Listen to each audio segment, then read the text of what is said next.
महंगाई की हफ्तावार शरह 28.44% है। इस हफ्ते के दौरान आलू, दाल और गाय के गोश्त समेत 18 अशिया की कीमतों में इजाफा रिकॉर्ड किया गया। वफाकी इदारा शुमारियात के मुताबिक रवां हफ्ते महंगाई की शरह में कमी हुई है। ब्यूरो ऑफ शुमारियात की रिपोर्ट के मुताबिक हफ्तावार महंगाई की शरह में 1.57% की कमी हुई है। ये 29% की सतह से नीचे है। एक हफ्ते के दौरान आलू, दाल, मूंग, गोश्त समेत 18 अशिया की कीमतों में इजाफे की इतला है। रवां हफ्ते के दौरान मूंग की दाल ₹1.21 इजाफे से 251 रुपये 85 पैसे, आलू ₹1.21, खुश्क दूध ₹22.42, गोश्त ₹3.81 महंगा हो गया। जबकि माचिस, बासमती चावल, वॉशिंग साबुन की कीमतों में भी इजाफा रिकॉर्ड किया गया।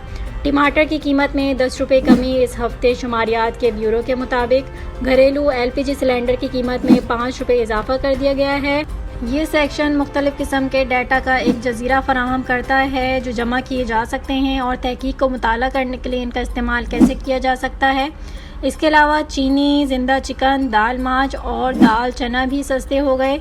दरीन असना IMF की एक हालिया रिपोर्ट में पेशगोई की गई कि रवां माली साल में पाकिस्तान में सालाना अफराद ज़र 20% से कम रहेगा।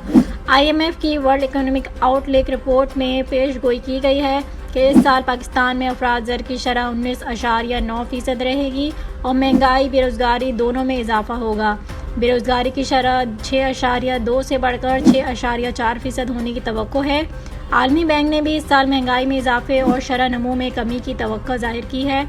आलमी बैंक ने पाकिस्तान डेवलपमेंट अपडेट में कहा कि बिजली की बुलंद कीमतों और रुपए की कदर में कमी की वजह से इस साल महंगाई 23% तक पहुंच सकती है।